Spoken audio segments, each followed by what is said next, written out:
Good day, everyone. Welcome to today's IREE community meeting.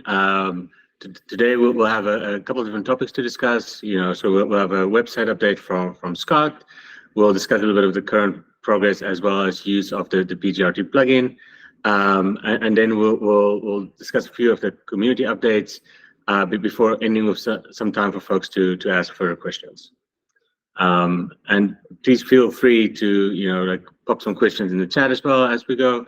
But with that, I'll hand over to Scott to sort of give us an update on the latest changes to the website. I just realized I need to sign in order to present a window. Give me 1 second.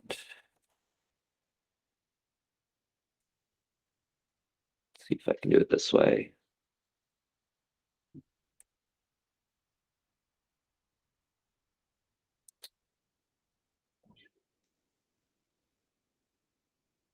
Yes, this one.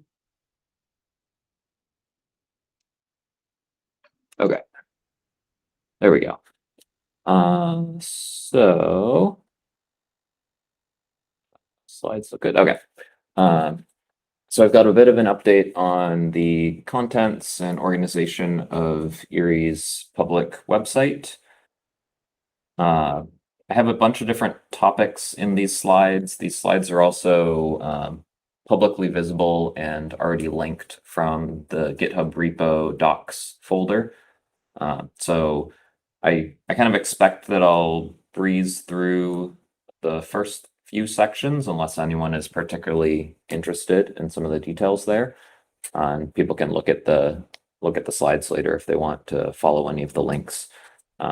Probably want to focus in with this group on the way the website is set up and what some of the new pages on the website are. So yeah, general philosophy for the website and documentation. We have 2 folders. There's the docs website folder and the docs developers folder. Developers is kind of a lower bar for review, loose files with a random-ish structure of folders. These are just then visible through GitHub as markdown files. And then the website folder is more curated, and that's fed through a static site generator to appear on the hosted website. So the static site generator uses MakeDocs with the material for MakeDocs theme and set of plugins. It's all configured through a YAML file, and we have some extra generation that's done through a few scripts. Then that gets published onto GitHub Pages. So the gh-pages branch on GitHub gets built by that static site generator, and then GitHub takes the contents of that branch and hosts them on the website. So all of this is publicly viewable, configurable, etc. Nothing kind of behind the scenes on all that. So the website, I recently reorganized some of the sections. So we have the building from source section as the top level category, then a guides category, a reference category, and the community category. So building from source has one entry level guide and then a separate guide for each kind of platform or weird quirk as well there. ML Frameworks has a section for each ML framework with a kind of step-by-step guide on how to get from Python down into the different tools. And the developer tips and tricks guide is new there, as well as on the reference side, the C API and Python guides are fairly new, as well as the MLR dialects pages. So this whole organization is kind of loosely inspired by this framework for setting up technical documentation. It tries to distinguish between a reference page where you have lots of information about all the details of each subsystem and something like a how-to guide that's very process-oriented. This is the problem I have. How do I solve it? What do I need to know? then once you know roughly the steps to follow, you can then go to a reference page for all the like API details and other things. So I can switch over to this tips and tricks guide is new. So it has a few kind of developer workflows that I think would also be interesting for a curious user. Shows how to work with the files that IREE's tools produce, look inside them, see what data there is, run readelf and other like native platform tools to understand what code IREE is generating and how the pieces all fit together.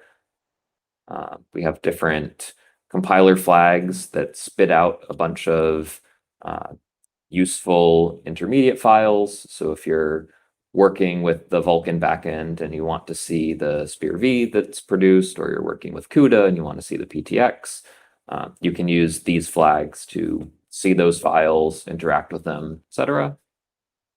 We also have support for compiling or running the compiler step by step with the option to pause at individual steps, make changes, then re-enter. So this tips and tricks section gives examples of how to run through that process. And if you want to make edits like change all the absolute value functions in your program to exponential functions and then kind of continue compiling, you could substitute this with whatever compiler transformation you want. This is one way that you can use that. So that's all in this particular guide. The CAPI reference page, I also recently updated this. So this has sections now for using the compiler API with some diagrams explaining how the pieces fit together. Links to the source, more concepts, explanations, little bits of source code snippets, and then links to sample projects. Same thing for the runtime API. So we have a bunch of different diagrams for how the components fit together, links to the source files for the headers, more concept explanations, more source code, and then links to samples. Some new sample repositories are also published. So there's a IREE template compiler CMake project. And on the runtime side, there's a IREE template runtime CMake. So these are both GitHub template repositories set up so that you can fork them and start your project with the code here. So you can kind of start from code that works, has all the submodules and build systems and things configured, and then start to make whatever changes you want on top of that. So those are all new and available. I guess the other thing is these MLR dialect pages. So all of IREE's internal dialects as well as public dialects now have these reference pages published. So you can go into a dialect page and see kind of section by section which ops exist in dialect. And you can click into one of them to see how that's all defined, what traits they have, what operands, results, etc. This is just like the upstream MLR dialect definitions. Now we have those published on our website as well.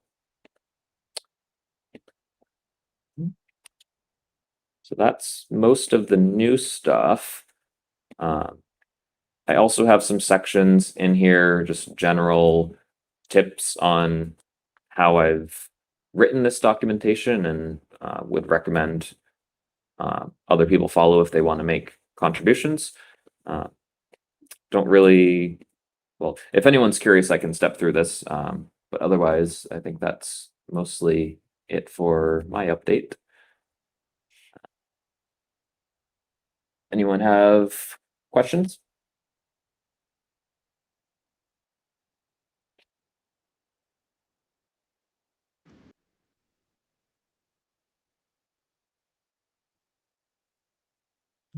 Awesome. Thanks, Scott. And I think we'll link these from the YouTube video as well, and so folks can see it. But I think improved discoverability here for documentation and tricks are definitely very welcome. And folks in the community, definitely, if there's any gaps that you see, please feel free to reach out. Let us know. Things that don't work or things that are difficult to get started with. We'll be very interested to know how we can improve this. If there's no questions, we can head over to Ramiro, and we'll be presenting on the PJRT plugin.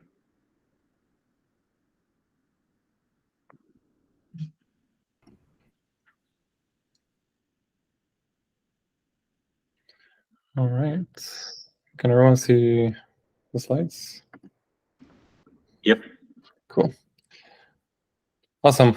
So yeah, hey everyone, I'm Ramiro. I'm part of the IREE team, and for the last few months, I've been working on the OpenXLA PJRT plugin. So this is going to be a brief overview of what the plugin is, but also the progress that has been done on the OpenXLA version of it. So first, we'll go over the motivation. Why do we need the PJRT plugin? What problem are we trying to solve? Then I'll give a high-level overview of the API, and then go into installation and discoverability, which were key parts in the design of the plugin itself. Then I'll go into some updates about the current state of the OpenXLA PJRT plugin, and we'll finish with a small demo. So why do we need the PJRT plugin?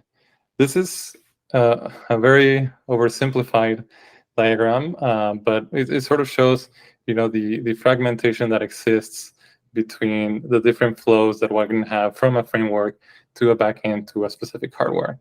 And each backend will often support multiple hardwares, and so you have this combinatorial matrix of the different possible paths that you can take. And while having a one-to-one path is a perfectly valid way to have framework support with specific hardware, it creates fragmentation that promotes lock-in. It discourages innovation and is very expensive to maintain. And moreover, when a new framework gets added, it's really difficult to reuse the existing tooling for that new framework. I've done a bit of work with PyTorch, so I'm very familiar with the PyTorch path in this diagram. And so PyTorch, for example, has, if you want to target TPUs, you use PyTorch XLA as a backend, which, along the way in the framework uses the lazy tensor core representation from PyTorch. But if you want to go into a GPU, you have to use something else. You have to use Torch Dynamo with Torch Inductor, which uses another internal representation called Torch of X. And moreover, there's a very strong coupling between the backend and the framework.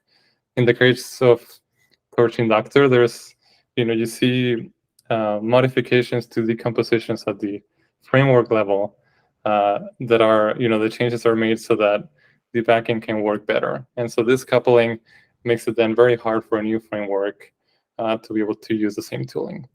So the problem we're trying to solve is to turn this into something like this.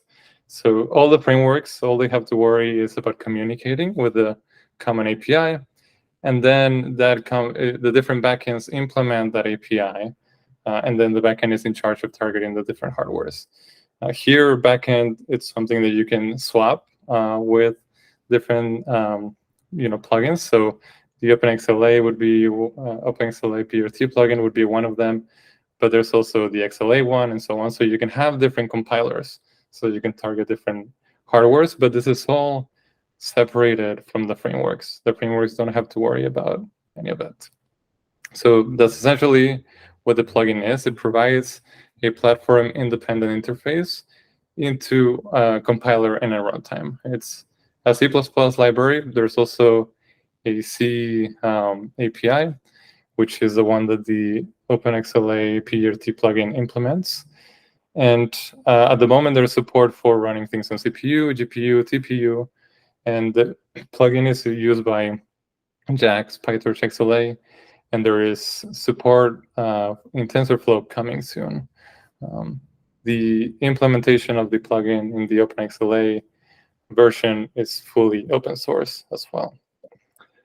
So a brief overview. So this is, the 10,000 feet view of the API. You start with a client, and a client holds inside of it a set of devices. The other thing that a client does, or the main thing really that a client does, is it can compile HLO or MLIR programs into an executable. Once you have that executable, the devices can then have buffers inside of them. The buffers are special buffers, PJRT buffers, that have nice properties to them that we'll go into a bit more detail later on. And then the executable can be loaded into device and then executed using the buffers in the device. And then you get new PJRT buffers as an output. One thing to note here is that the executable can be loaded into multiple devices, not just a single device. So this is a bit more closer look into the different components. As I mentioned, the client keeps track of devices. The main method is compile. You can set different things in the compile call. You can set flags, and there are some common flags. For example, partitioning is something that is commonly seen by different backends. So you can specify partitioning flags in a XLA struct, but you can also specify an arbitrary mapping from string to string. So any compiler flag that your compiler has, you can specify it in the compile method. This is probably the only place where there is, you can see a couple in between the framework and the backend. But other than that, everything else is opaque to the frameworks. Lastly, frameworks can choose which clients to create and use. In a single process, you can actually create different clients targeting different implementations, different plugins. So in your same process, you can load the CPU client and a GPU client and use those at the same time. There's then PJRT buffers, as I mentioned. These are stored on a device, and you can essentially think of them as futures. So every time you use them in a computation, the computation will automatically, it will run asynchronously. It will return as soon as you call it. But what's nice about PJRT buffers is that you can essentially think of them as values. You can just pass them to the API as you would with standard values, and then the plugin itself will take care of handling all the asynchronous behavior. The way that the framework gets to control the asynchronous behavior a little bit is that every time you make calls related to buffers, you get a PJRT event out of those calls. And that event is really the future part here. That event is what you would wait on or pull. And you can even add callbacks to the events so that when the event is ready, you execute any arbitrary code. Buffers also immutable, and you can do host to device to host, device to device transfers as well. The executable, as I mentioned, this is what's returned by the call to compile. It works on PJRT buffers, and it can be serialized and then deserialized and loaded onto any device that is compatible with the client and topology that was used at compile time, which is kind of neat. So you can compile once and then load it into multiple devices as long as they're compatible with the client that was used originally. The only limitation to executables is that when you load it, you can only load it onto devices local to your process. Lastly, we have the PJRT device. This is, as I mentioned, used to load and run executables. And it's also, PJRT devices are also used to specify the topology of your system. And the topology is a full view of your system. It can include non-local devices if you're having a multi-host configuration. So that's the overview of the API. Now going into the installation and discoverability. As I mentioned, installation and discoverability are key topics in the original RFC proposal for the PJRT plugin. And the reason being that it's very important to make things as easy as possible for the user. All plugins are meant to be installed using pip. This is true for the OpenXLA plugin. You can just install it with a very simple pip install command. And another neat thing is that it's all designed so that there's no changes required by your framework or by the user in order to use different plugins. This is not the case in other places. I know, for example, in PyTorch, if you want to use different backend compilers, you do have to modify your code to be able to do that. In the PJRT space, that's not needed. You can specify if you have, a custom custom plugin that you build locally. You can also specify a particular path to it using environment variables, and then load it up at runtime. And for the user, the sort of experience that the user gets is you can choose a backend using environment variables. So one example would be this first command, JAX platforms equals, and then the name of your backend. But this is very much optional. You can also just specify the backend you want to use at the Python level.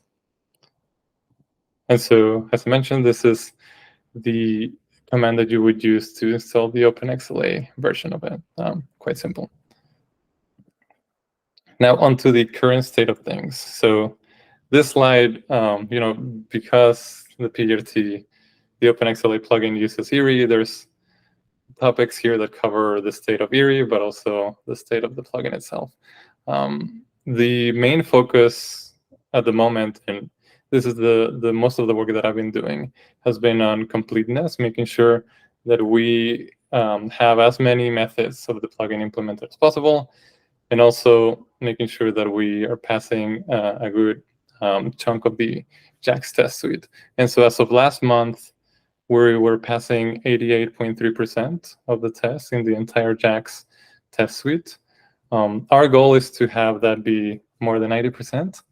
I'll go into a bit more detail as to what the different failures are in a little bit. In terms of the methods, we've implemented almost all of them, 47 out of 55.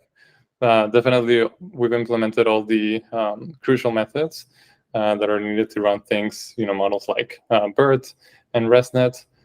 There are some that are still unimplemented, in part because they are sort of optional or unrelated to IREE. For example, there's a PJRT method that you can use to get the cost analysis from a graph, but in IREE, we don't do cost analysis. And so that's one example of a method that's currently not implemented.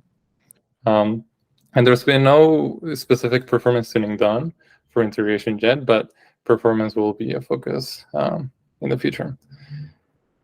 As I mentioned, you can specify any of the standard IREE completion flags to the compile method, and those should all work.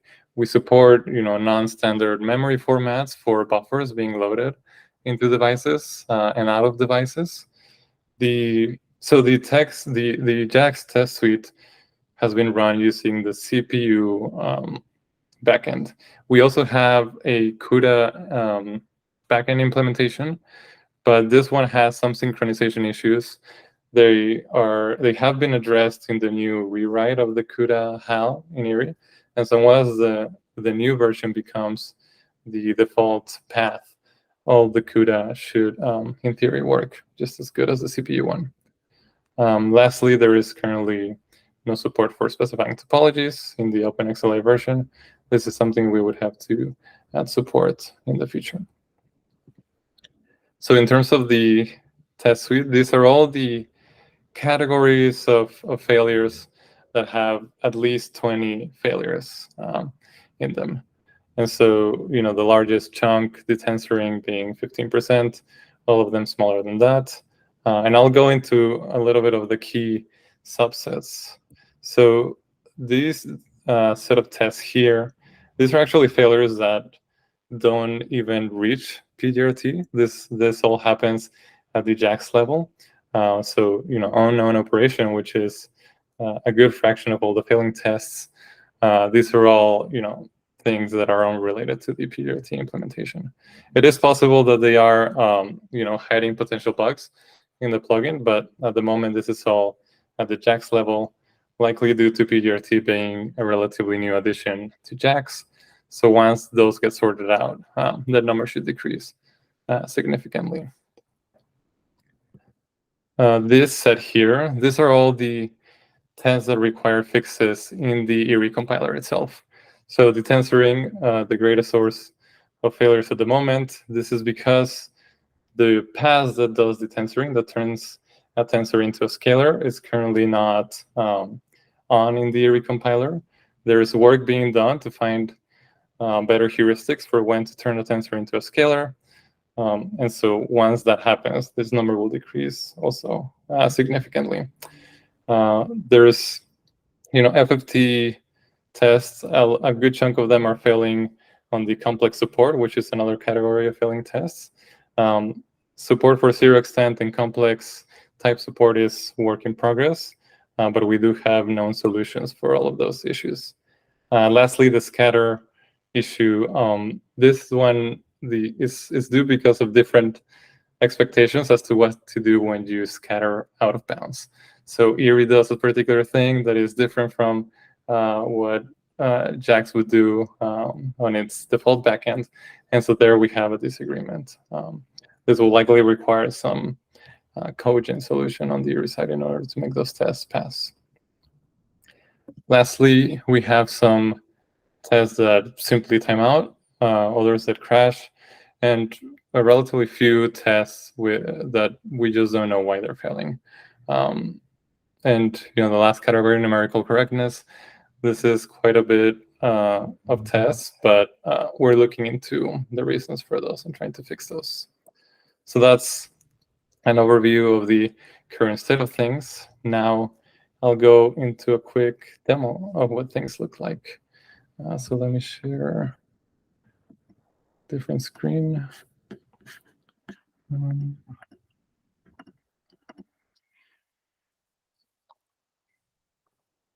Yeah. Hopefully the font is visible there. So, here I have a very simple JAX program that just creates some arrays, does some very simple mathematical manipulations, and then prints out the arrays. So if you run things with just the standard backend, you just get what you would expect. It prints out the two tensors. Now I'm gonna, so without changing any of the actual Python code, I'm gonna run it using the IREE CPU backend. And here I've turned on debug flags so that you can see all the PJRT methods being called, but this normally wouldn't happen when you use it. And so here we see, buffers being destroyed, executables being loaded, callbacks being executed, and so on. And so without a single change to the user code, this is now running on IREE end-to-end. And that's it for my demo. If people have any questions, I'll be happy to answer.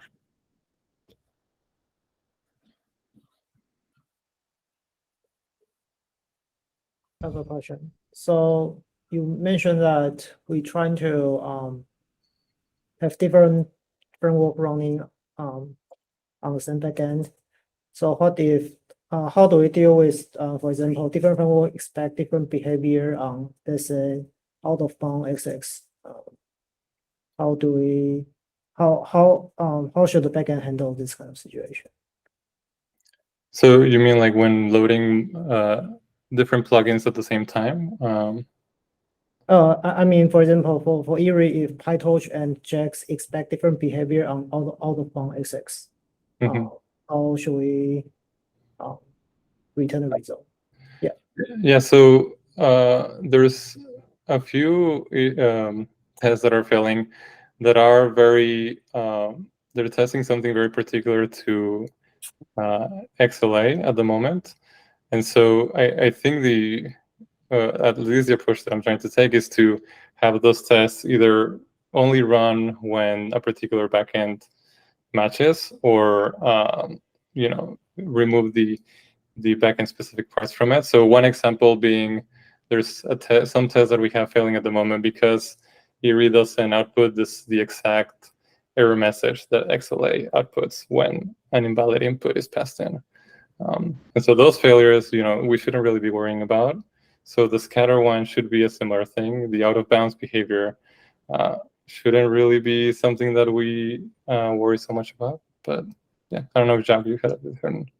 Yeah, so I mean, like, if it's related to like the scatter and like, I mean, I think that depends on the offsets, right? So for some of these offsets, the behavior is either encoded in the offset and we're either following it or not, or it's not, and we are free to choose, what we do. And I think with respect to, even most of these are at the stable HLO ones we're comparing. I think they do have some fixed, expectations with respect to some of these. I don't think for all the ops. I think some of the ops, it's not specified. I'm not actually. I may be wrong. It may be by now. For some of that, it's like wraparound behavior or null behavior or something like that. So yeah, I think in cases like those, it is one where we have to support whatever the semantics of the ops is and their behavior. So I think actually that should be independent of like JAX or PyTorch, because if they're both generating HLOs, that's where the PJRT layer is starting here. So it's not aware of the input framework we're operating from, which is a strength and a weakness, because it means, we cannot take advantage of some higher level semantics that could allow some optimizations, but it is a strength in that there is only one variant we have to support for that. Yeah, Stella, you have your hand raised? Yeah, I had 2 questions, one comment. So how much of this specific issue is that HLO scatter is famously undefined, is famously full of undefined behavior? Is that what was being politically said there? That's a good one. So Rob has been the one who has been looking into this issue, so he's the most familiar with exactly why the out of bounds is failing. So yeah, I don't exactly know, but I have seen the scatter up and I still don't fully understand it. So I do see what you mean. But no one does. Yeah. Should have been 5 ops. And then second question was, this is all running through the JAX, a variant of the JAX test suite, right? Which has a lot of, let's call them nooks and crannies of things that aren't actually used in real life. How is there any sort of more indication of how this works on like a normal basket of user workloads or anything that you guys have? Yeah, so Marie has been looking into just running several models end to end, like the standard benchmarking models that she has. So that's why I know that BERT and ResNet and a few other models are able to run fully end to end on the CPU backend. Yeah, so we do test for some of the workloads, user workloads as well. Yeah, some of the tests, there are tests that automatically don't run depending on, like you'll see that is, not the backend that it expects, and those tests will automatically exfil. But yeah, there are some tests that still run that are very XLA specific, and we get failures because IREE does a slightly different thing. Yeah, I think perhaps to add on to that, we don't have a complete conformance test here, so this is effectively we are definitely testing some implementation details which are not necessarily like stable HLO conformance. So I think it's a very good question with respect to completeness on like actual benchmarks. That's a very good point. I forgot it was something else. Oh, yeah, and yeah, as Ramiro mentioned, some of the tests internally has this if device equals CPU, and we're not CPU, we're IREE CPU in this context. Yeah. I suspect that you're actually testing quite a bit of things because of that the lack of this being a conformance test suite, and I've heard this from other vendors as well when they've tried to run this, that you're testing a lot of things that are actually setting a much higher bar than XLA's CPU backend itself. Mm-hmm. does, because they've just opted things out of that over the years for reasons, and you're not hitting any of the opt-outs. So I mean, it's good. I mean, none of the other frameworks really have a conformance test suite at all, and so this is something, but it sort of leaves you with this uncertainty gap of like where done is, that is hard to judge. Yeah, I think that's a very valid point. And I think it's also something that that's sort of one of the reasons why we targeted like 90%-ish done. I mean, I think we need to refine it a bit more and be able to cut out some of those. Like, yep, this is out of scope. But yeah, I think that's a very valid point. And I know the stable HTML folks have been working on a conformance test suite. I haven't followed up recently on that, but that's a good point.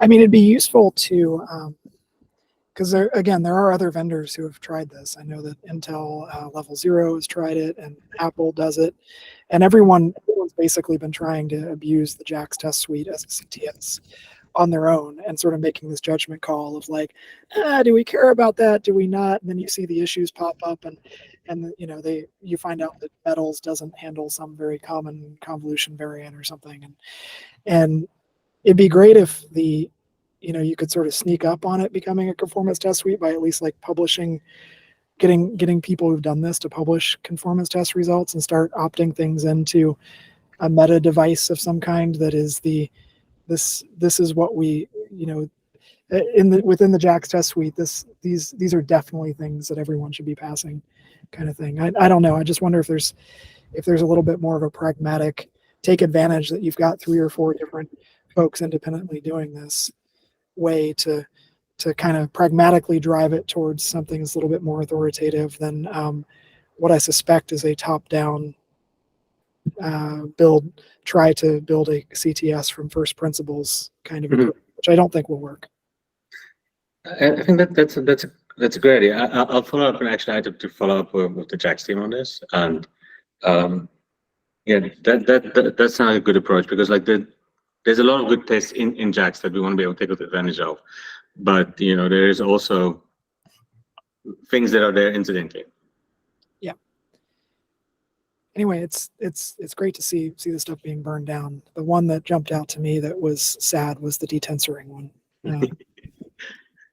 So the good thing is Rob is actually actively working on this one, and so we have a couple of things in flight that hopefully in a couple of weeks get that number greatly decreased. That's great. Yeah. And I think for folks that perhaps like the PJRT plugin is a great way to like bundle the compiler and runtime together. Getting to a point where you can just like pip install this has actually been really useful. If you look at like the testing using the nightly releases, etc. This is makes for a much nicer testing and usage story. So I'm very excited to see all of this coming together. So for the next section, unless there's any more questions here, we were going to look a little bit at community updates, and sort of to perhaps preface this a little bit. We want to make sure these meetings are representative of all the things going on in the community, and we want to, have more of the topics, driven and discussion driven by what folks are doing there. So, take this as a call to action to please let us know about like the different things that we can discuss. So for example, like this week, we saw an interesting work going on in like one of the repos that Stella has been working on, and I asked her if she could perhaps give a little bit of an overview of, what some of the plans are there. In the next community meeting, we'll look at some of the work that the Godot community has been doing with respect to like IREE into the game engine, and how being able to utilize this, and so we'd love to hear from more of the community members here and make this a little bit more community driven. And sort of with that setup, Stella, I'll put you on the spot. Awesome. Well, it's good to see the conformance work burning down for sure. what we're doing is with, I think the repo that Jacques is referring to is Turbine, which is something that it's barely a thing right now. But basically, what we're trying to do is say, let's remove. So on the nod AI side, we've got a situation where we go through Torch MLIR, and then we go down to IREE, and then we go to a lot of devices and do a lot of things, and a lot of the stuff is actually we can always get through the Torch MLIR to IREE set, but it's all downstream tests. It's all it's all going through multiple layers of indirection, and we land the TM tensor dialect here and there, and it's just very patchy to get through from what is the world's most dominant framework. So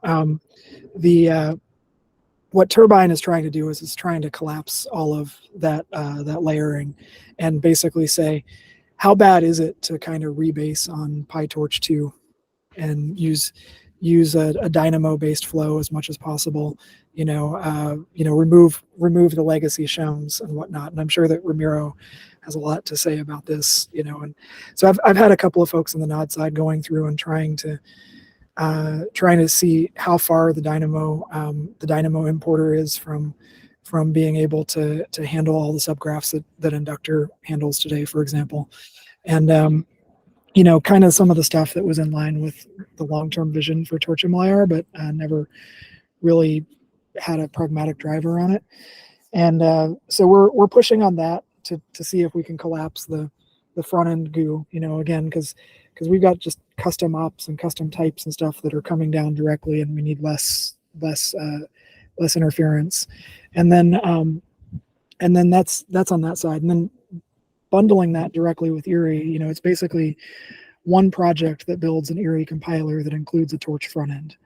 And so it's not doing this multi-hop thing. And ultimately, this will allow us to consolidate some of the pieces that have just been scattered, but are really, really hurting us. Because as an example, our typical user flow for compiling LLMs and whatnot as part of our products and things that we ship is that we go and we lower it through Torch MLIR. We go see what device you're on. We see if you've got tunings for that device in the database. We get the tuning file. We go load the thing back up, 20, 30 gigabyte file, load it back up, go apply tunings, go write it back out, go load it back up on the IREE side, compile it. Like if you're counting copies, we've just blown our budget. And by the way, this is running on machines that have 16 gigs of RAM on them. It's just not running very well. So collapsing all that stuff down will let us have one flow that comes in straight from the framework, both for AOT and JIT flows. And then we can apply tunings in flight, in memory. We can compile in memory to IREE without going back out again. And then on the runtime side, have implemented Torch Tensor plugins to basically directly interface with IREE's asynchronous runtime, and try to get us to kind of a CUDA level of interop with PyTorch, so that we can have real streaming, real concurrency, real asynchronous copies and stuff, and just tighten up all the layers that have existed and see how that goes. So it's an experiment. It may work, it may not. We've got a couple of people working on it. The key thing we'll be doing over the next month is seeing how far the Dynamo importer is from working on Jason Hansel's collection of test cases that he scraped from GitHub, and then closing the gaps.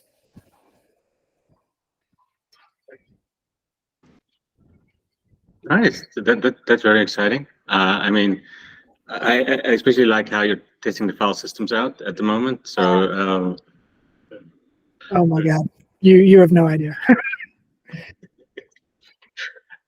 You have no idea. I looked at some of the stuff, and it was 6-hour compile time, spending all the time thrashing to the SSD. It's just stuff that needs fewer Yep. interactions. And That sounds great. Any questions from anybody on this work?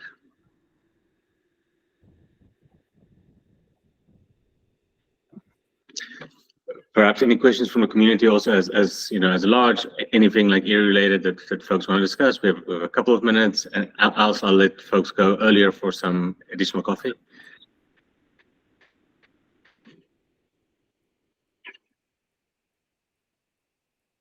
It's good to see you guys. Yeah. No, I mean, I just want to say thanks for all the presenters for being here today, and for all the folks joining. We'll have our next community meeting in roughly a month from now. We'll sort of like I'll try to create this to be a recurring meeting rather than my normal impromptu. I know I promised that last time as well, but this time I may actually click the button. And looking forward to seeing everybody like next month. Of course, like if there's any questions in the interim, Discord, GitHub issues, email, we're relatively easy to reach. And with that, I'll stop the recording.